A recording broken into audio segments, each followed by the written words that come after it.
So good morning guys. तो चलिए start करते हैं आज के यानी कि 18 सितंबर के इंपॉर्टेंट करंट अफेयर्स को।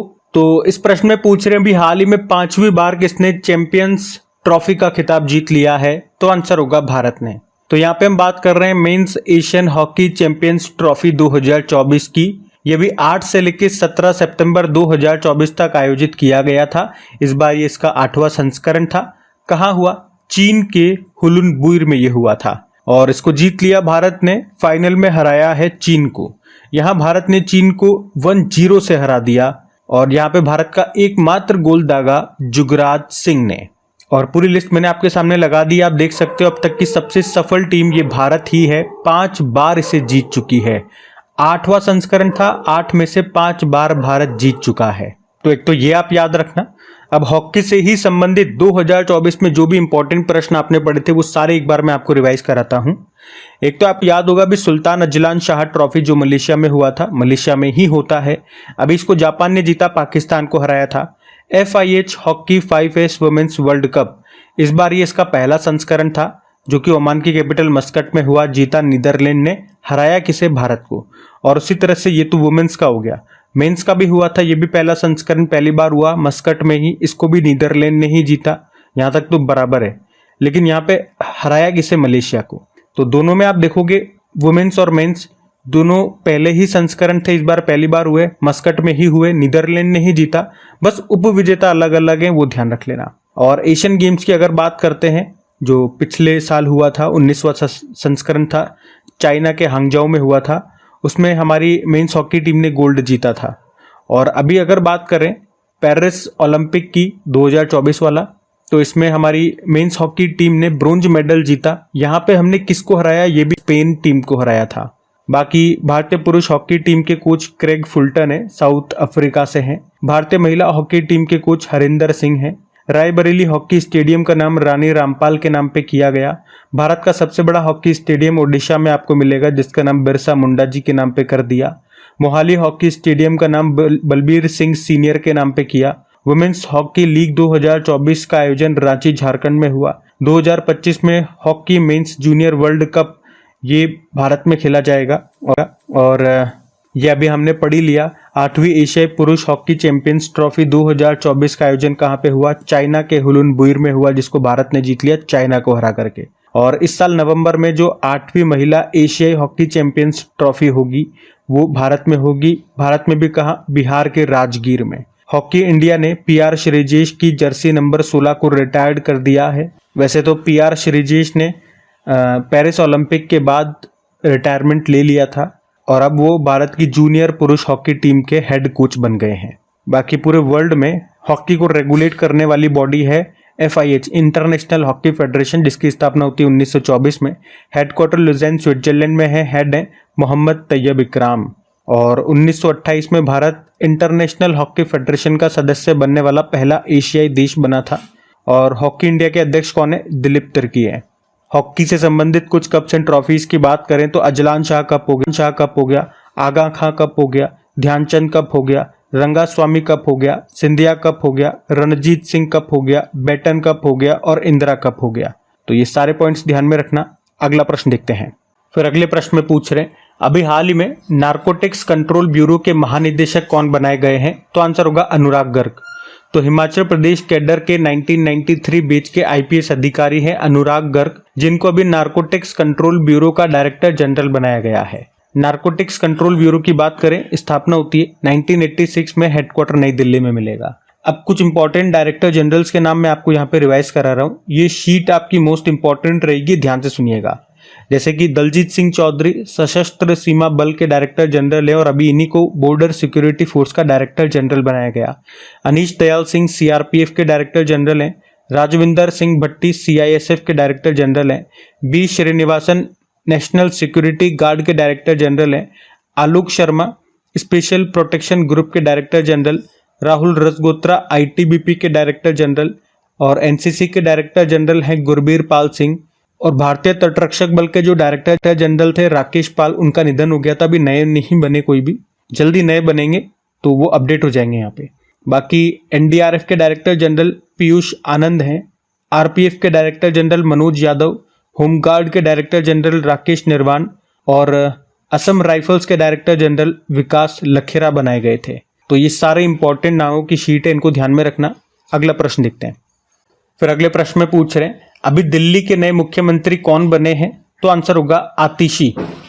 तो अभी अरविंद केजरीवाल ने दिल्ली के उप राज्यपाल यानी कि लेफ्टिनेंट गवर्नर विनय सक्सेना को अपना इस्तीफा सौंप दिया है। तो अब उनके इस्तीफा देने के बाद दिल्ली की नई मुख्यमंत्री बनेगी आतिशी, जो अभी तक केजरीवाल सरकार में शिक्षा मंत्री थी। अभी 13 सितंबर को शराब नीति केस से सुप्रीम कोर्ट से जमानत मिलने के बाद केजरीवाल ने अभी 15 सितंबर को मुख्यमंत्री के पद से इस्तीफा दे दिया है। वैसे अभी दिल्ली विधानसभा का कार्यकाल फरवरी 2025 को समाप्त हो रहा है। अच्छा, आतिशी की बात करें तो वे दिल्ली की तीसरी महिला मुख्यमंत्री होंगी। जो पहली मुख्यमंत्री थी वो सुषमा स्वराज थी। वो 12 अक्टूबर 1998 से लेकर 3 दिसंबर 1998 तक मुख्यमंत्री के पद पर रही। फिर दूसरी महिला मुख्यमंत्री शीला दीक्षित बनी थी, 1998 से लेकर 2013 तक रही थी वो, और अब ये तीसरी महिला बनेंगी, आतिशी इनका नाम है। अब मुख्यमंत्री वाली बात है तो 2024 में जितने भी राज्यों में नए मुख्यमंत्री बने हैं वो सारे अब मैं आपको रिवाइज कराऊंगा, तो बिल्कुल ध्यान देना। आपको पता है इस साल राजस्थान में नए मुख्यमंत्री बने थे भजनलाल शर्मा, मध्य प्रदेश में मोहन यादव बने, छत्तीसगढ़ में विष्णुदेव साय, मिजोरम में लाल दुहोमा, तेलंगाना में रेवंत रेड्डी, सिक्किम में प्रेम सिंह तमांग, हरियाणा में नायब सैनी, झारखंड में हेमंत सोरेन, ओडिशा में मोहन चरण मांझी, आंध्र प्रदेश में चंद्रबाबू नायडू और अरुणाचल प्रदेश में पेमा खांडू बने। तो इस साल इन राज्यों में ये नए मुख्यमंत्री बने, किसी में नए बने तो किस में रिपीट हो गए। तो जो भी थे वो सारे मैंने आपको रिवाइज करवा दिए, ध्यान में रखना। अगला प्रश्न देखते हैं।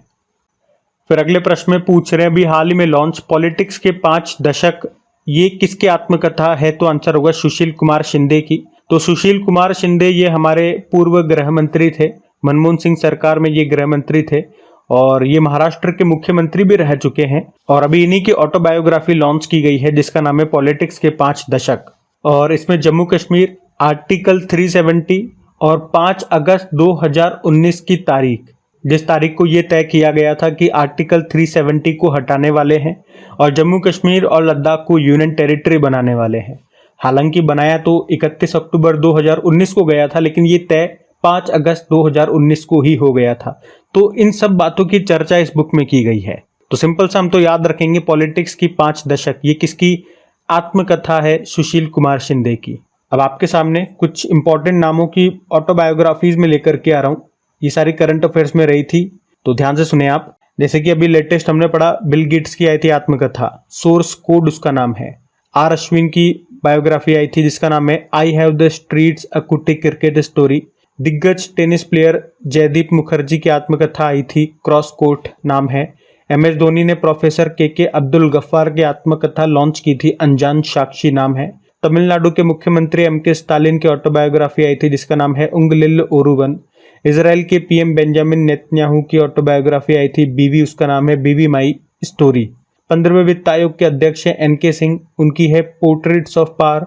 सोनू सूद की है आई एम नो मसीहा। विश्वनाथन आनंद जो कि हमारे पहले चेस ग्रैंड मास्टर हैं, उनकी है माइंड मास्टर। सुरेश रैना की है बिलीव। प्रिंस हैरी की है स्पेयर। प्रियंका चोपड़ा की है अनफिनिश्ड। जो हमारे इसरो के अध्यक्ष हैं S सोमनाथ, उनकी है निवालु कुदिचा सिम्हांगल, मलयालम भाषा में है। और हमारे पूर्व आर्मी चीफ रहे MM नरवणे, मनोज मुकुंद नरवणे, उनकी है 4 स्टार ऑफ डेस्टिनी। तो इस तरह से ये 14-15 ऑटोबायोग्राफी जो इंपॉर्टेंट नामों की है मैंने आपको रिवाइज कराई, ध्यान में रखना। अगला प्रश्न देखते हैं। और हाँ, अगर आप में से कोई स्टूडेंट पहली बार क्रिक एग्जाम चैनल पे करंट अफेयर्स पढ़ रहे हैं तो आपको बता दूं कि इन सभी क्वेश्चंस का PDF आपको मिल जाता है। ये जो एक्स्ट्रा शीट में आपको रिवाइज करवा रहा हूँ ये भी उसी के अंदर मिल जाएगी बिल्कुल फ्री में। कहाँ पे?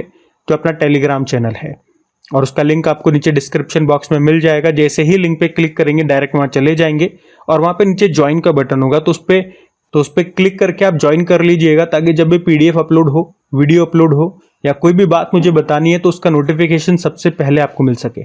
बाकी अगर अभी तक सेशन को आपने लाइक नहीं किया है तो प्लीज़ वीडियो को लाइक ज़रूर कर दीजिएगा अगर सेशन पसंद आए तो, और अपने दोस्तों के साथ में स्टडी ग्रुप में एक बार वीडियो को शेयर करके इसे सपोर्ट ज़रूर कीजिएगा।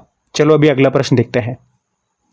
फिर अगले प्रश्न में पूछ रहे हैं, अभी हाल ही में चौथे वैश्विक नवीकरणीय ऊर्जा निवेश बैठक और एक्सपो का आयोजन ये कहाँ पे किया गया? तो आंसर होगा गांधीनगर में।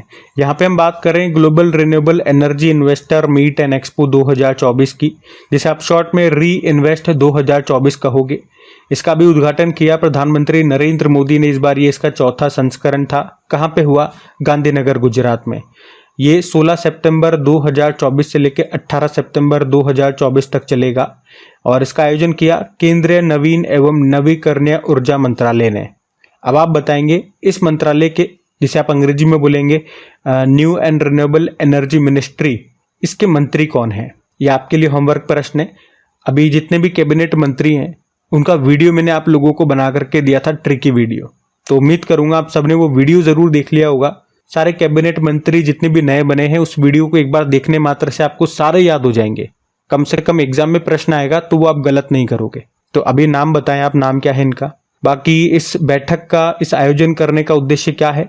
दुनिया भर में गैर नवीकरणीय ऊर्जा क्षेत्र में भारत की स्थिति को मजबूत करना और वैश्विक स्तर पर एक अग्रणी देश के रूप में स्थापित करना। इसमें भागीदार देश पार्टनर कंट्री के रूप में ऑस्ट्रेलिया, डेनमार्क, जर्मनी और नॉर्वे हिस्सा लिया। और इसके समापन समारोह को संबोधित करेंगे हमारे जो वाइस प्रेसिडेंट है जगदीप धनखड़ जी।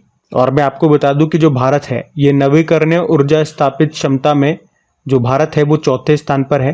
पवन ऊर्जा क्षमता में, विंड एनर्जी में भारत चौथे स्थान पर है और सौर ऊर्जा यानी कि सोलर एनर्जी क्षमता में भारत 5वें स्थान पर है। और ये प्रश्न इसलिए भी इम्पोर्टेंट हो जाता है क्योंकि ये पहली बार है जब इसकी बैठक का आयोजन नई दिल्ली के बाहर हो रहा है, वरना हमेशा नई दिल्ली में होता है। इस बार चौथा संस्करण है, ये गांधीनगर, गुजरात में हुआ। तो ये आपको ध्यान रखना है, ठीक है। अगला प्रश्न देखते हैं फिर हम।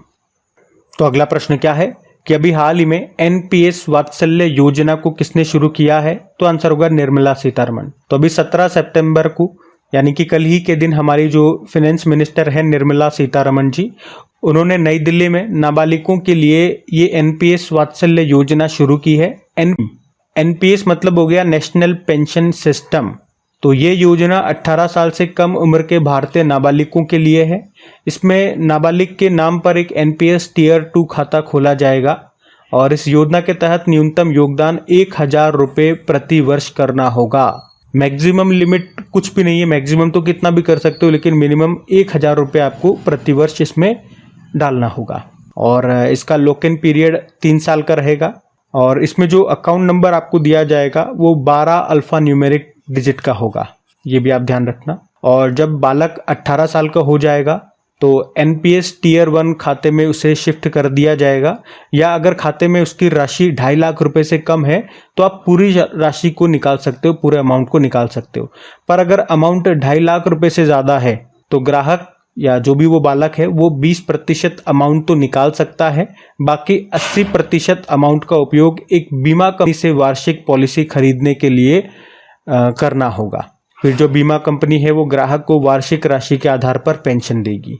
और इस एनपीएस वात्सल्य योजना को रेगुलेट कौन करेगा? Pension fund regulatory and development authority से रेगुलेट करेगा, जिसके चेयरमैन कौन है वर्तमान में? दीपक मोहंती हैं। तो ये इस योजना के बारे में है, मैंने आपको सब कुछ बता दिया। अच्छा, यूपीएस का फुल फॉर्म क्या होगा? अभी हमने पढ़ा था यूपीएस के बारे में, तो याद रखना यूनिफाइड पेंशन स्कीम। और इसको लागू करने वाला पहला राज्य अगर पूछेंगे तो फिर वो महाराष्ट्र आंसर होगा, याद रखना, ठीक है। तो क्या है हमारी इस योजना का नाम? एनपीएस वात्सल्य योजना, जिसको लॉन्च किया वित्त मंत्री निर्मला सीतारमण जी ने। अगला प्रश्न देखते हैं। फिर अगले प्रश्न में पूछ रहे हैं अभी हाल ही में राष्ट्रीय इंजीनियर्स दिवस ये कब मनाया गया? तो आंसर होगा 15 सितंबर को। तो नेशनल इंजीनियर्स डे ये मोक्षगुंडम विश्वेश्वरैया की जयंती को मनाया जाता है। मोक्षगुंडम विश्वेश्वरैया ये एक प्रख्यात इंजीनियर, विद्वान और राजनेता थे और उनकी उपलब्धियों के लिए ही उन्हें भारतीय इंजीनियरिंग का जनक भी माना जाता है। और उन्हीं की जयंती को ये राष्ट्रीय इंजीनियर्स दिवस के रूप में हम मनाते हैं हर साल 15 सितंबर को। वे मैसूर के 19वें दीवान भी थे। उन्हें भारत का सर्वोच्च नागरिक सम्मान भारत रत्न भी मिल चुका है। कब? 1955 में। तो पहली बार ये दिवस हमने 1968 में मनाया। और उन्होंने कावेरी नदी पर कृष्णराज सागर बांध भी बनाया था, तो ये पॉइंट भी ध्यान रखना। वैसे 15 सितंबर को अंतर्राष्ट्रीय लोकतंत्र दिवस के रूप में भी मनाया जाता है। अब डे वाला प्रश्न है एक बार फिर से रिवाइज कर लेते हैं सितंबर को कौन कौन से दिवस हमने मनाए। जैसे कि 2 सितंबर को विश्व नारियल दिवस मनाया, 5 सितंबर को इंटरनेशनल डे ऑफ चैरिटी, 1 से लेकर 7 सितंबर तक नेशनल न्यूट्रिशन वीक, 7 सितंबर को अंतर्राष्ट्रीय पुलिस सहयोग दिवस यानी कि international day of police cooperation, 7 सितंबर को अंतर्राष्ट्रीय गिद्ध जागरूकता दिवस इंटरनेशनल वल्चर अवेयरनेस डे सितंबर के पहले सैटरडे को होता है, इस बार 7 सितंबर को मनाया। 7 सितंबर को international day of clean air for blue skies यानी कि अंतर्राष्ट्रीय स्वच्छ वायु नील गगन दिवस मनाया, जिसे भारत में स्वच्छ वायु दिवस कहते हैं। 8 सितंबर को अंतर्राष्ट्रीय साक्षरता दिवस, 8 सितंबर को विश्व भौतिक चिकित्सा दिवस भी था, वर्ल्ड फिजिकल थेरेपी डे। और 10 सितंबर को विश्व आत्महत्या रोकथाम दिवस, 12 सितंबर को दक्षिण दक्षिण सहयोग के लिए अंतर्राष्ट्रीय दिवस, 14 सितंबर को राष्ट्रीय हिंदी दिवस मनाया, 15 सितंबर को आज हमने देखा राष्ट्रीय इंजीनियर्स डे और अंतर्राष्ट्रीय लोकतंत्र दिवस, और अभी 16 सितंबर को ओजोन दिवस भी हमने मनाया था। तो ये सितंबर के अभी तक के इंपॉर्टेंट डेज, इनको ध्यान में रखना। अगला प्रश्न देखते हैं। फिर अगले प्रश्न में पूछ रहे हैं, अभी हाल ही में ब्लॉकचेन एनालिटिक्स कंपनी चैनालिसिस के अनुसार क्रिप्टो अपनाने वाला शीर्ष देश कौन सा है? तो आंसर होगा भारत। तो अभी ब्लॉकचेन एनालिटिक्स कंपनी है जिसका नाम है चैनालिसिस, और इसकी 5वीं वार्षिक रिपोर्ट आई है और उसके अनुसार क्रिप्टो अपनाने के मामले में भारत टॉप पर है। दूसरे स्थान पे नाइजीरिया है और तीसरे पे इंडोनेशिया को बताया गया। देखो, क्रिप्टो करेंसी के बारे में आपने कई बार सुना होगा। ये एक वर्चुअल करेंसी है या डिजिटल करेंसी आप बोल दो। ये कंप्यूटर नेटवर्क के माध्यम से एक दूसरे को भेजी जाती है, मतलब किसी गवर्नमेंट या किसी बैंक का इस पे कंट्रोल नहीं होता है। और आप कह सकते हो इसके लेन देन में जिस तकनीक का उपयोग होता है उसे ब्लॉकचेन टेक्नोलॉजी कहते हैं। इसका एक सबसे बेस्ट एग्जाम्पल आपने नाम सुना होगा बिटकॉइन, वो एक क्रिप्टो करेंसी ही है। और फादर ऑफ बिटकॉइन कहा जाता है सातोशी नाकामोतो को, जो कि जापान के थे। तो याद रखना, इसके अनुसार क्रिप्टो अपनाने वाला टॉप देश भारत को बताया गया है। अगला प्रश्न देखते हैं। फिर अगले प्रश्न में पूछ रहे हैं, अभी हाल ही में भास्कर प्लेटफॉर्म को किस मंत्रालय ने लॉन्च किया है? तो आंसर होगा वाणिज्य व उद्योग मंत्रालय ने। तो अभी वाणिज्य व उद्योग मंत्रालय यानी कि कॉमर्स एंड इंडस्ट्रियल मिनिस्ट्री ने, जिसके मंत्री हैं पीयूष गोयल, अभी भास्कर प्लेटफॉर्म को लॉन्च किया है। भास्कर का फुल फॉर्म भी है Bharat startup knowledge access registry. तो नाम से पता चल रहा है इसका उद्देश्य क्या है, भारत के स्टार्टअप्स इकोसिस्टम को मजबूत करना, और इसी के लिए ये भास्कर प्लेटफॉर्म को लॉन्च किया है। तो याद रखना कि भास्कर प्लेटफॉर्म को किसने लॉन्च किया? वाणिज्य व उद्योग मंत्रालय ने। और उद्देश्य क्या है? भारत के स्टार्टअप इकोसिस्टम को मजबूत करना। स्टार्टअप से याद आएगा, नेशनल स्टार्टअप डे हम मनाते हैं कब? 16 जनवरी को। और 16 जनवरी को ही क्यों मनाते हैं? क्योंकि स्टार्टअप इंडिया मिशन की शुरुआत 16 जनवरी 2016 को हुई थी, इसीलिए 16 जनवरी को हम नेशनल स्टार्टअप डे के रूप में मनाते हैं। तो याद रहेगा। अगला प्रश्न देखते हैं। फिर अगला प्रश्न है कि एक शोध उपग्रह है यानी कि रिसर्च सैटेलाइट है जिसका नाम है चामरान-1। इसको किसने लॉन्च किया है? तो आंसर होगा ईरान ने। तो याद रखेंगे, ईरान ने अपना यह रिसर्च सैटेलाइट चामरान-1 को अभी लॉन्च किया है। किस रॉकेट से? क्वेम 100 रॉकेट से। और इस साल ईरान का ये दूसरा सैटेलाइट है। इससे पहले जनवरी में भी ईरान ने एक सैटेलाइट लॉन्च किया था, उसका नाम सौर्या था, सौर्या सैटेलाइट। और इस बार इसका नाम है चामरान-1। देखो, ईरान की कैपिटल तेहरान होती है, करेंसी ईरानी रियाल। प्रेसिडेंट अभी नए बन गए, मसूद पेजेश्कियान। अभी जो इनसे पहले प्रेसिडेंट थे जिनका हेलीकॉप्टर एक्सीडेंट में निधन हो गया, उनका नाम क्या है? सैयद इब्राहिम रईसी उनका नाम है। तो गाइज, ये थी आज के आपके करंट अफेयर्स की क्लास। उम्मीद करूंगा सेशन अच्छा लगा होगा। एक बार फिर से याद दिला दूं, अगर आपने वीडियो को अभी तक लाइक नहीं किया तो प्लीज वीडियो को लाइक जरूर कीजिएगा। दोस्तों के साथ में एक बार शेयर जरूर कर देना। पीडीएफ के बारे में मैंने आपको बता ही दिया। तो चलो बिना टाइम वेस्ट करे सेशन एंड करते हैं। उससे पहले कल के करंट अफेयर्स का मैं आपको क्विक रिवीजन करवा दूं, फिर हम सेशन एंड करते हैं। तो यहाँ पे हम 17 सितंबर के इंपॉर्टेंट करंट अफेयर्स का क्विक रिवीजन कर रहे हैं, जिसमें पहला प्रश्न पूछा था भी पीएम मोदी ने भारत की पहली वंदे मेट्रो रेल सेवा कहाँ शुरू की? तो गुजरात में। वैसे इसका नाम वंदे मेट्रो से बदल करके क्या कर दिया, ये भी प्रश्न बनेगा। तो नमो भारत रैपिड रेल इसका नाम कर दिया। फिर पूछा आईसीसी अंपायर पैनल में शामिल होने वाली पहली पाकिस्तानी महिला बन गई है, सलीमा इम्तियाज नाम है। फिर पूछा भी विश्व ओजोन दिवस मनाया 16 सितंबर। भारत सरकार ने टाइफून यागी प्रभावित देशों की मदद के लिए कौन सा ऑपरेशन चलाया? ऑपरेशन सद्भावना। और डब्ल्यूएचओ ने एमपॉक्स के पहले टीके को मंजूरी दे दी, नाम क्या है? MVABN। और भारत का पहला एरोस्पाइक रॉकेट इंजन का सफल परीक्षण किसने किया है? स्पेस फील्ड ने। और प्रकृति पर्व कर्म या कर्मा ये कहाँ पे आयोजित किया गया? झारखंड में। चौथी दक्षिण एशियाई जूनियर एथलेटिक्स चैंपियनशिप 2024 में पदक तालिका में टॉप पे रहा कौन? भारत। और सीबीआई ने वर्चुअल एसेट और बुलियन समर्पित साइबर क्राइम नेटवर्क को किस ऑपरेशन के तहत ध्वस्त किया? ऑपरेशन चक्र 3 सीबीआई ने चलाया। और आखिरी प्रश्न पूछा, लगातार छठे वर्ष CII-GBC राष्ट्रीय ऊर्जा लीडर पुरस्कार से सम्मानित किया गया राष्ट्र इस्पात निगम लिमिटेड को। अभी कल का होमवर्क प्रश्न भी देखते हैं और सेशन एंड करते हैं। तो कल की वीडियो में पूछा था भारत का पहला संविधान संग्रहालय किस राज्य में स्थापित किया जाएगा? तो आंसर होगा हरियाणा। आप सभी ने प्रश्न का बिल्कुल सही उत्तर दिया। ये रहा आज का आपका होमवर्क प्रश्न।